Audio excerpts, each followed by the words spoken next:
My parents ignored my desperate calls from the hospital because my sister was having a crisis over paint colors. So I had my lawyer come to the ICU, and when they finally decided to show up, they learned the real cost of their neglect. I was dying, right there on the conference room floor, my career's most important presentation forgotten as my heart tried to stage a full-blown prison break from my chest. But what truly shattered me wasn't the searing pain, it was the chilling realization that my family, the people who were supposed to love me unconditionally, were too busy debating paint swatches for my sister's apartment to even answer my calls.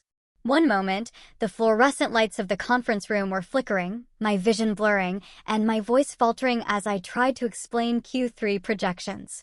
The next, the room tilted violently, and I was staring at the ceiling tiles, my body crumpling to the floor.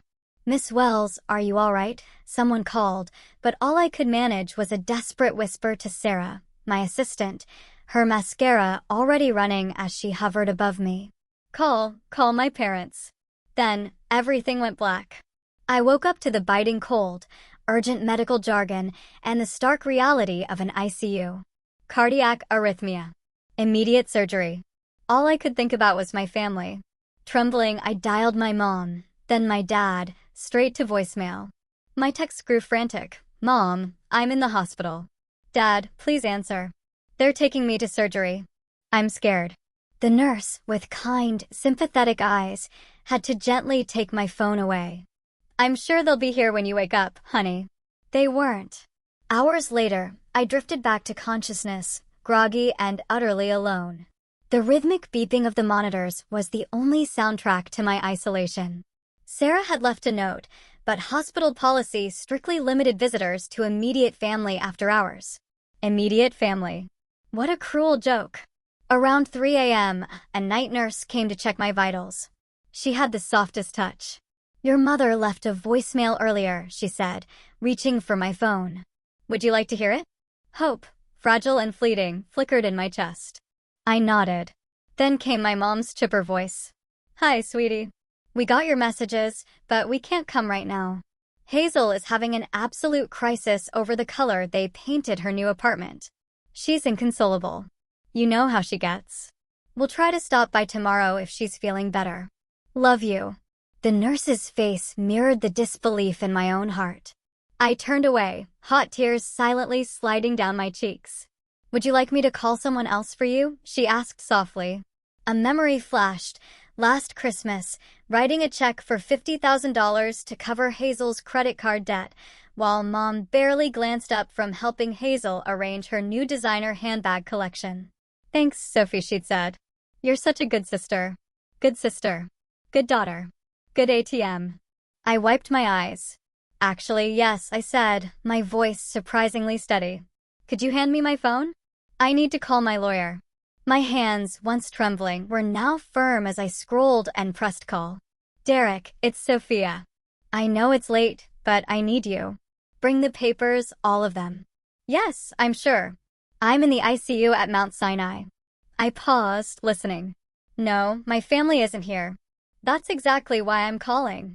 After hanging up, I stared at the ceiling, my heart monitor beeping in rhythm with a new, cold resolve.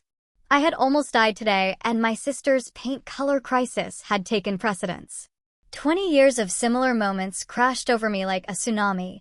Hazel's tantrums at my college graduation, my parents missing my company's launch party because Hazel had a bad date, the countless times I cleaned up her messes while my own achievements collected dust. My phone buzzed. An Instagram notification. Hazel had just posted a selfie with Mom and Dad, huddled around paint swatches. The caption read, "Worst day ever. Thank God for family support.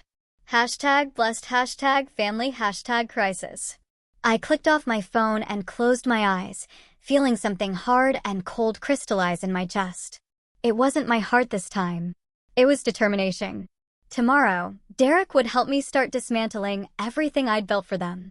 And for the first time in my life, I wouldn't feel guilty about it.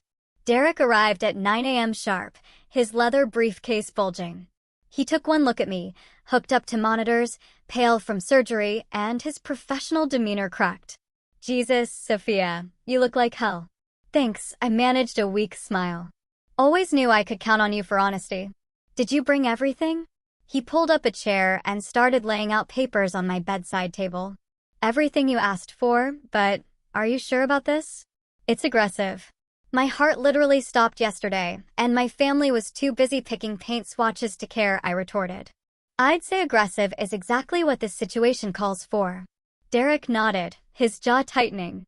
We'd been friends since college, and he'd witnessed plenty of my family's behavior. All right, let's start with the will changes. For the next hour, we worked methodically.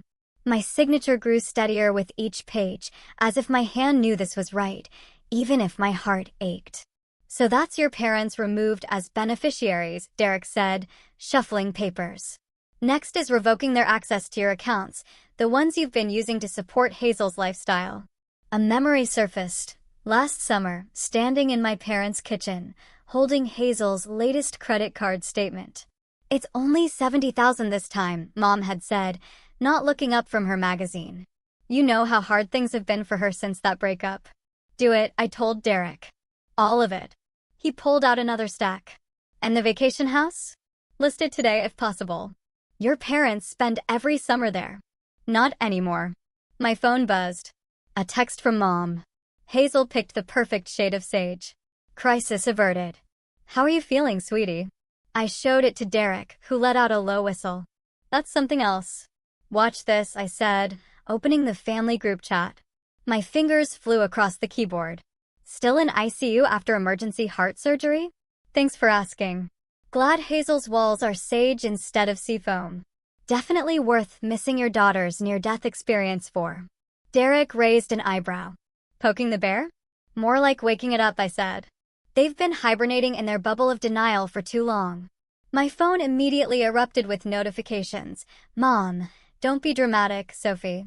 Dad, we'll visit soon, princess. Hazel, OMG. Why are you trying to make my apartment crisis about you? I turned my phone face down. Keep going with the papers, Derek. By noon, we drafted everything needed to legally separate my finances from my family's parasitic attachment. Derek was packing up when my friend Camila burst in, carrying real coffee and looking murderous. I just saw Hazel's Instagram story, she announced, handing me the coffee.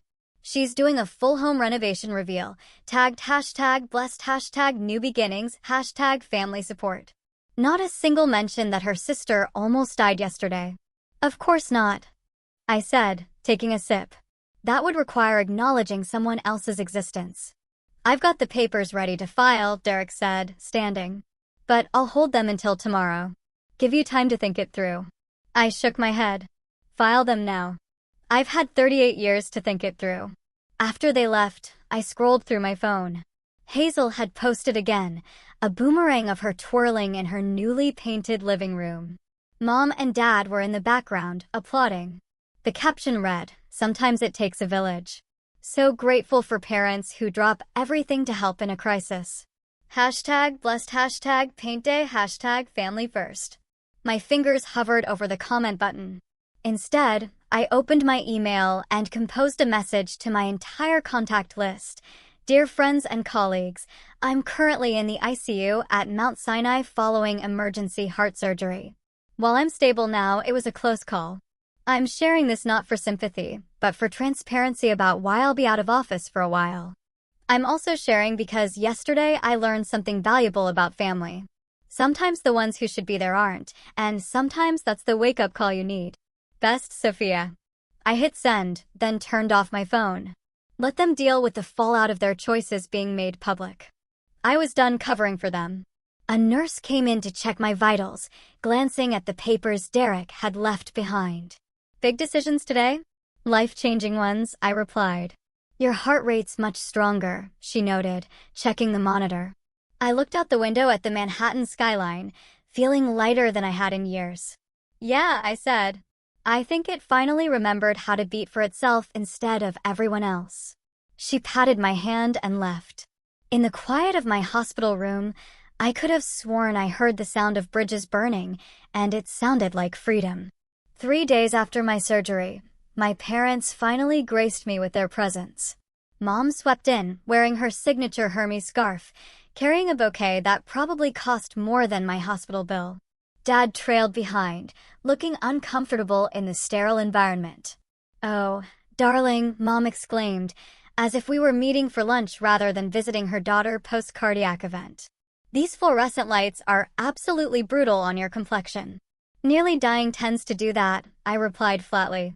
Dad cleared his throat. "Now, princess, no need for that tone. We're here now."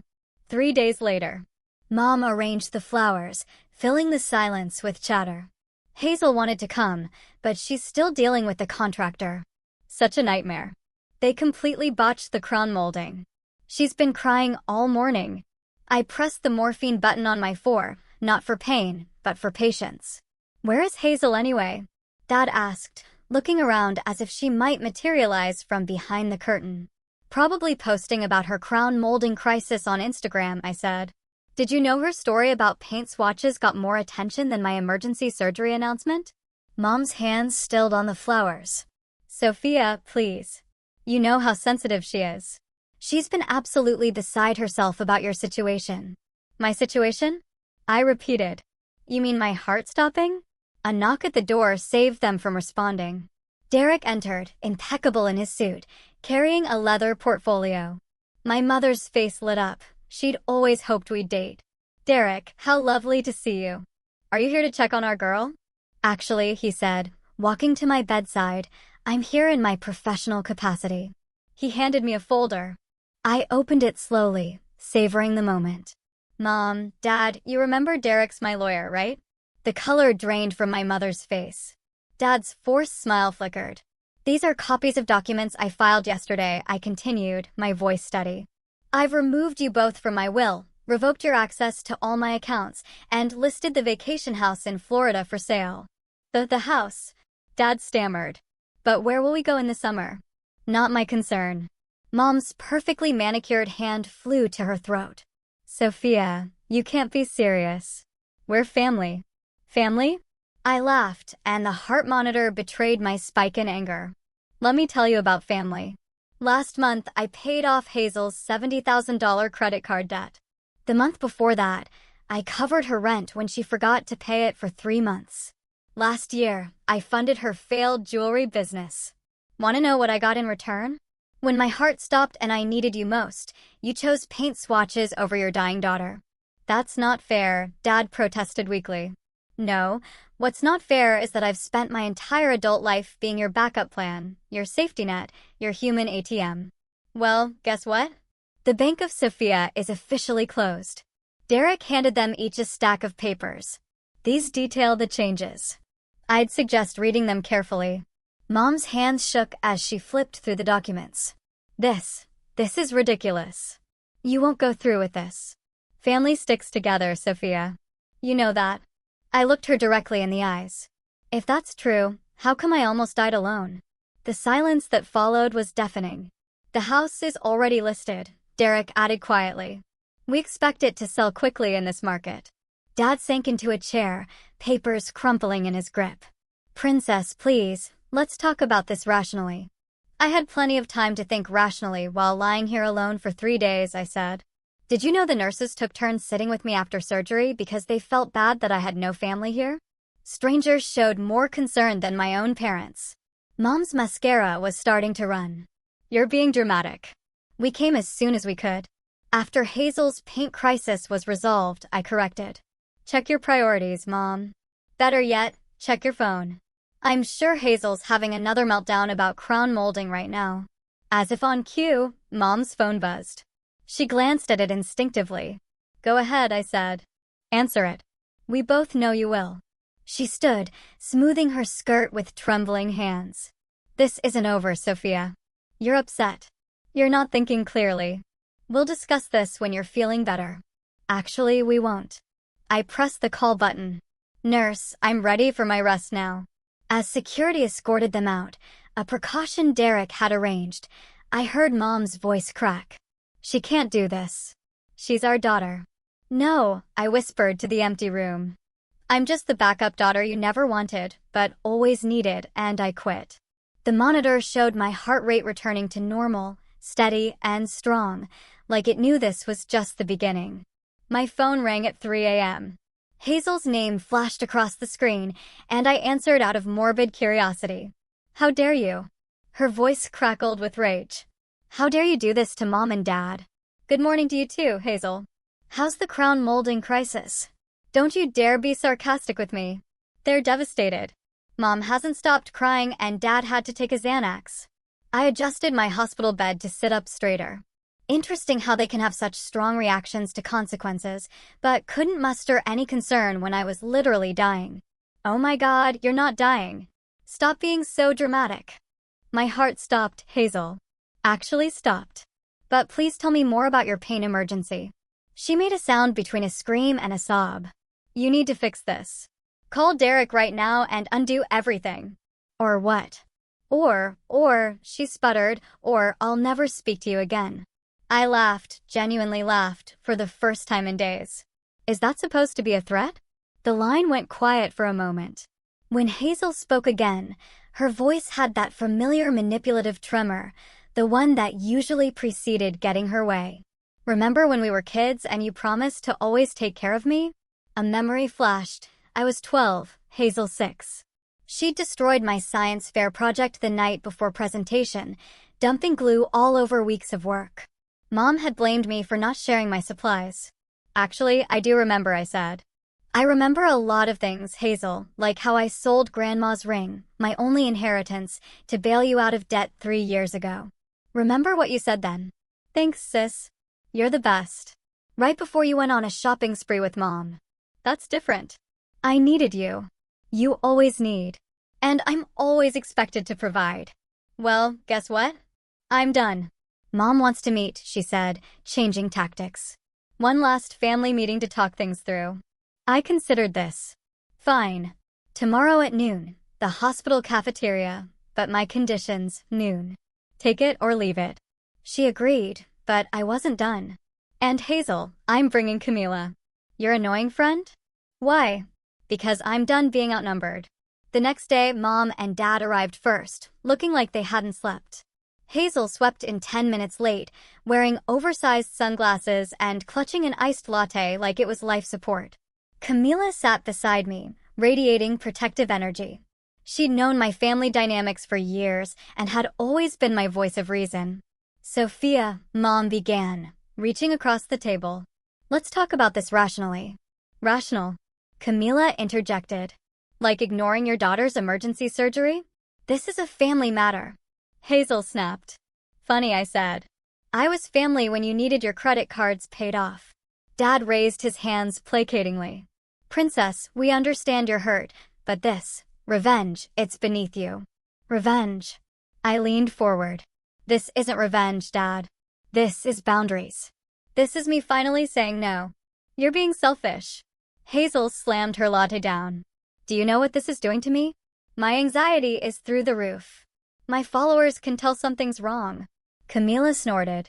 Your sister almost died and you're worried about your Instagram aesthetic? Stay out of this. Hazel whirled on Camila. This is your fault. You've always tried to turn her against us. No, I cut in. You did that all by yourselves.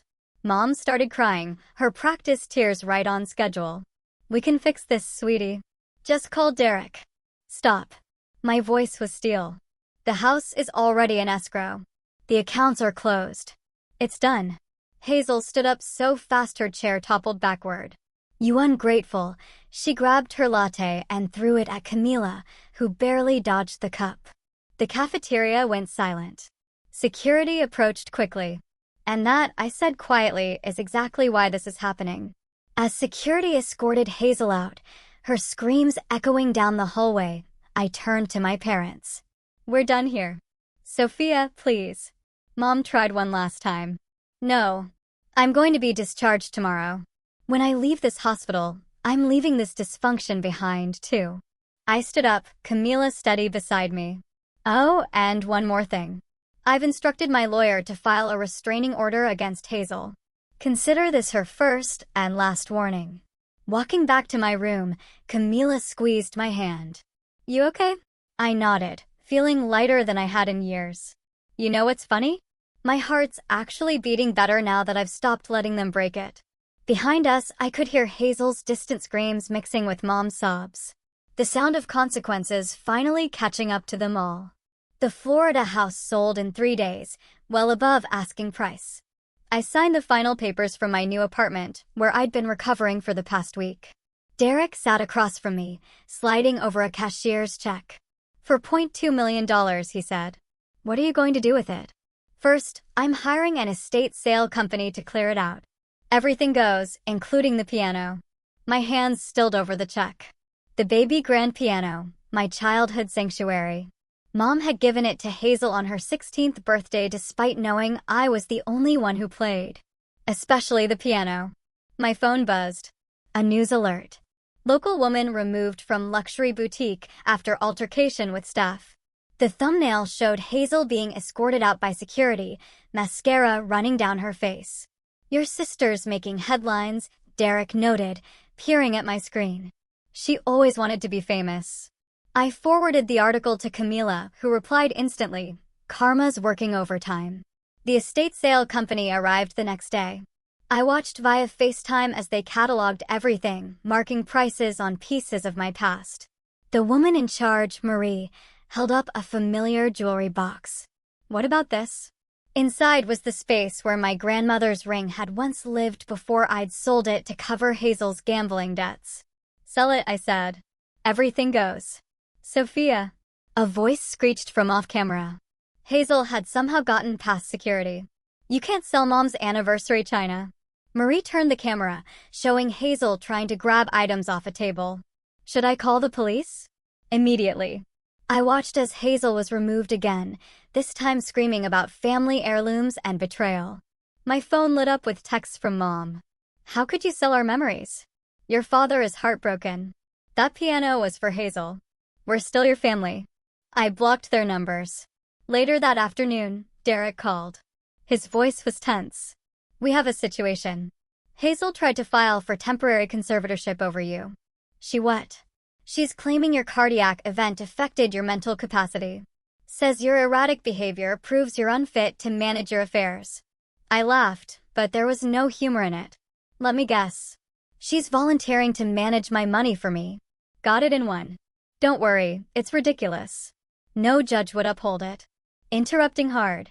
Make it expensive. And Derek, countersue for harassment. The estate sales started on Saturday. I watched the security cameras from my phone as strangers picked through my family's carefully curated image. The piano went first, to a music school. Perfect. My phone pinged with an email from an unfamiliar address. The subject line made my blood run cold. Your father's medical records. What is this? I asked Derek over speakerphone. Open it. Inside was a single line. Dad had a heart condition, too. Mom never told you. Guess she loved one daughter enough to warn her. I felt my new, stronger heart skip a beat. Is this true? I had it verified, Derek said quietly. Your father has the same condition. Genetic. Hazel's been monitored for it since childhood. The room spun. They'd known. They'd known I could have inherited this. And they never told me. Protected Hazel, but not me. Never me. Derek. My voice was steady despite the trembling in my hands. Remember when you said the conservatorship claim was ridiculous? Yes. Prove it. Release my medical records to the court. Show them I'm not only competent, I'm thriving post-surgery. Then leak the fact that they knew about this genetic condition and deliberately withheld the information. That's nuclear, Sophia. They nearly let me die, Derek. Nuclear feels appropriate. As we hung up, another notification popped up. A certified letter from Hazel's lawyer. I opened the attachment, expecting more threats. Instead, I found myself staring at a photo, me at 12, standing protectively beside 6-year-old Hazel.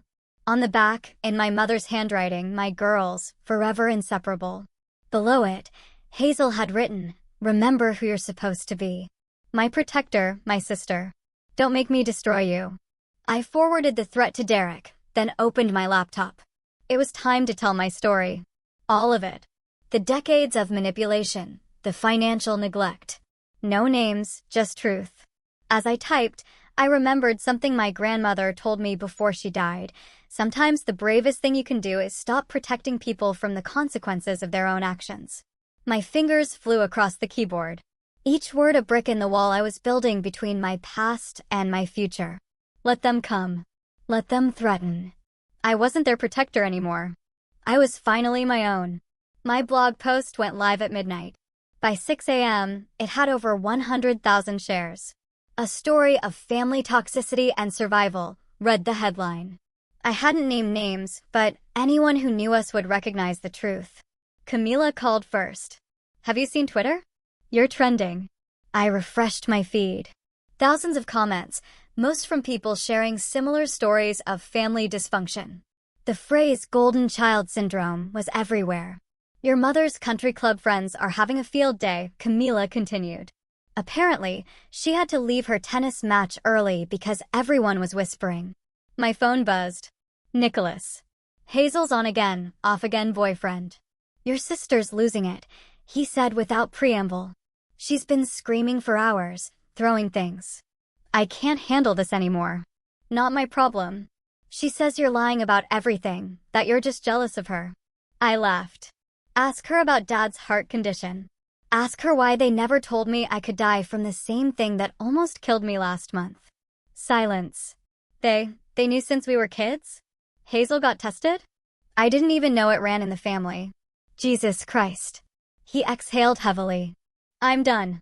Tell Derek I'll testify about her behavior if he needs me to. By noon, the story had made local news. Prominent families' dirty laundry aired, a tale of medical neglect and financial heartache. They didn't use our names, but they didn't need to. Dad's phone call came next. Princess, please. They're asking me to step down from the country club board. Tragic. Almost as tragic as not telling your daughter she had a potentially fatal heart condition. We were trying to protect you from worry. No, you were trying to protect Hazel from responsibility, as usual. Your mother's devastated. Our friends are finally seeing who you really are. Derek called with updates. Hazel's conservatorship attempt was thrown out. The judge actually laughed.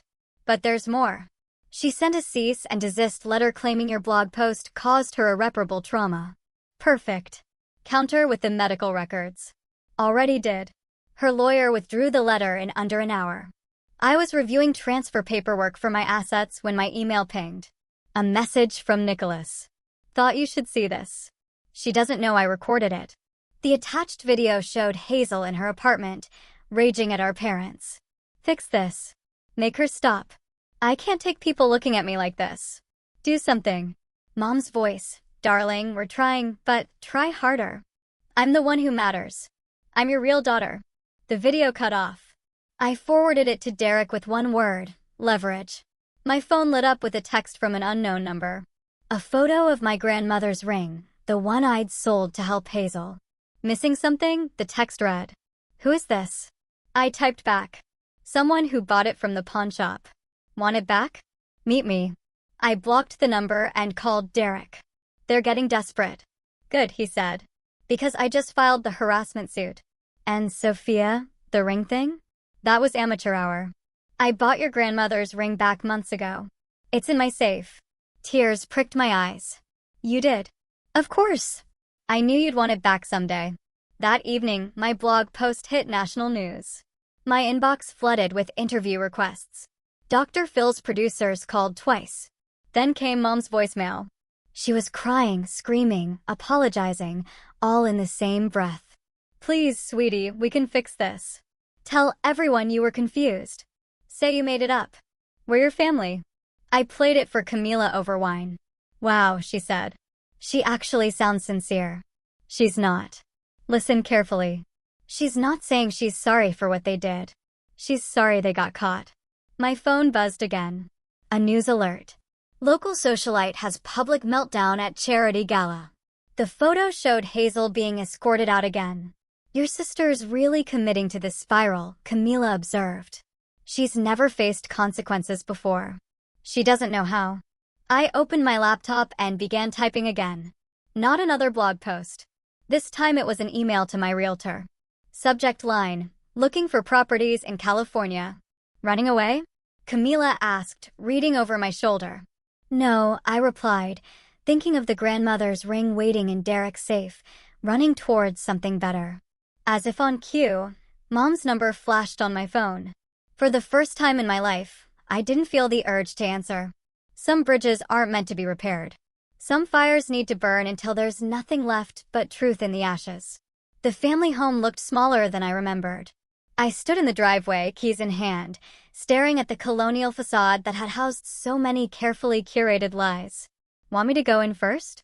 Camila asked from beside me. No, I need to do this. I'd come to collect the last of my belongings before the move to California.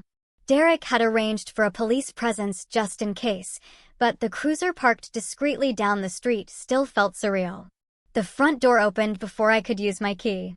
Mom stood there, looking oddly diminished without her usual perfect makeup. You brought security? Her voice cracked. I brought witnesses, I corrected, nodding toward Camila and the police officer now walking up the drive. Dad appeared behind her. Princess, this is unnecessary. After Hazel's latest stunt, I'd say it's very necessary. They stepped aside, letting us enter. The house smelled of desperation and Chanel No. 5. Mom's stress-cleaning signature. I'm here for my things, I said, heading toward the stairs. Just my childhood photos and some documents. Wait, Mom called out. There's something you need to know first. I turned, watching her twist her wedding ring, her tell for incoming manipulation. You should sit down for this. I'll stand. She exchanged looks with Dad, who nodded slightly. It's about your adoption. The word hung in the air like smoke. Camila grabbed my arm, steadying me. My what? You're not. Mom's voice wavered. You're technically your Aunt Sarah's daughter. When she died, we took you in. You were only 2. We never told you because we wanted you to feel like real family. The room tilted. Aunt Sarah, Mom's sister who died in a car accident. My mother. My actual mother. Dad stepped forward. We loved you like our own. Stop. My voice was ice. You loved me like your own? You let me believe I was your biological child while withholding life-saving medical information because it wasn't actually genetic for me? You prioritized your biological daughter while I paid her bills, cleaned her messes, and nearly died alone. We didn't want you to feel different. Mom protested. Different. I laughed, the sound harsh even to my own ears. You mean like how you treated me differently my entire life? Heavy footsteps on the stairs announced Hazel's arrival. Oh, good. She finally knows she's not really my sister. I'm not. I turned to her. Then I guess I'm not really responsible for you anymore. All those years of guilt, of obligation.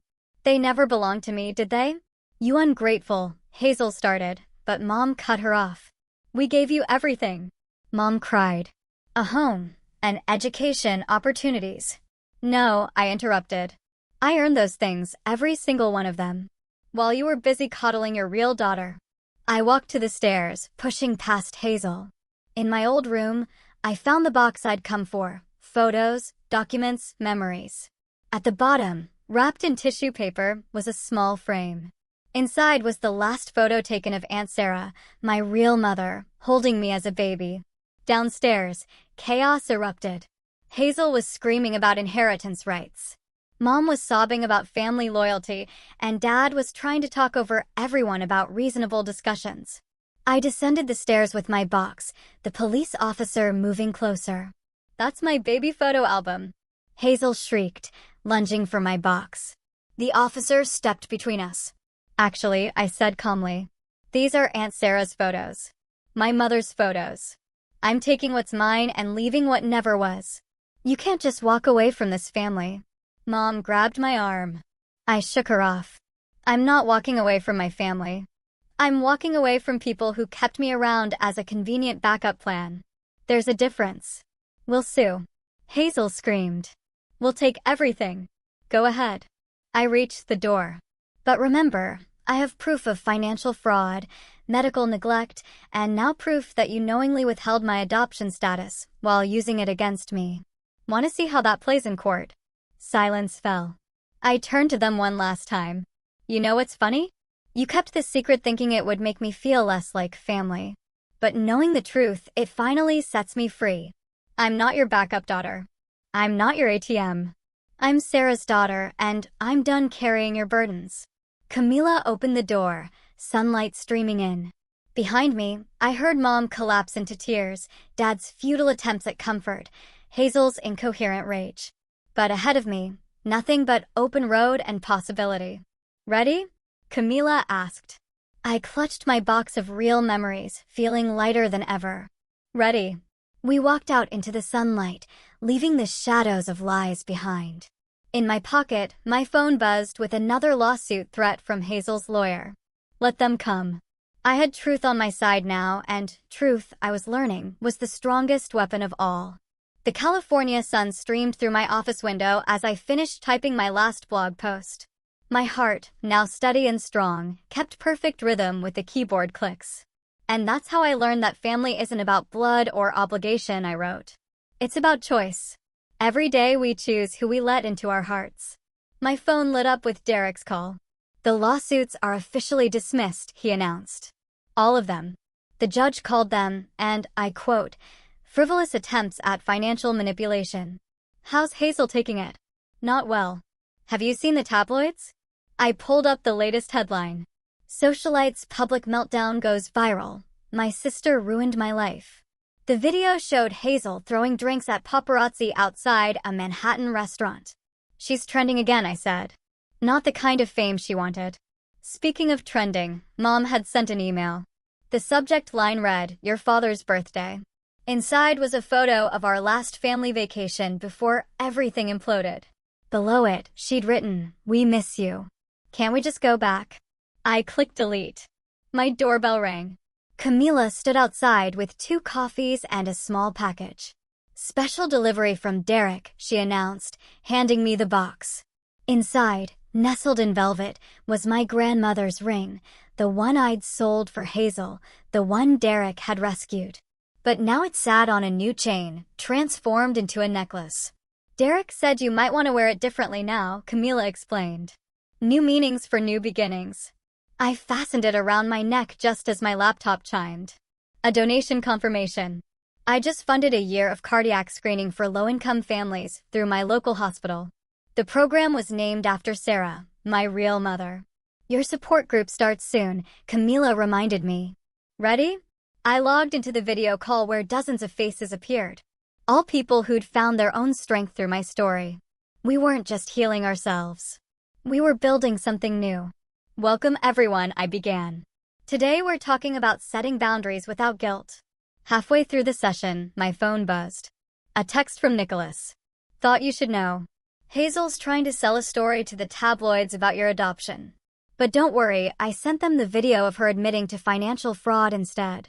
I smiled. Karma really was working overtime. Another email arrived, from Dad this time. The subject line made me pause. "I'm sorry."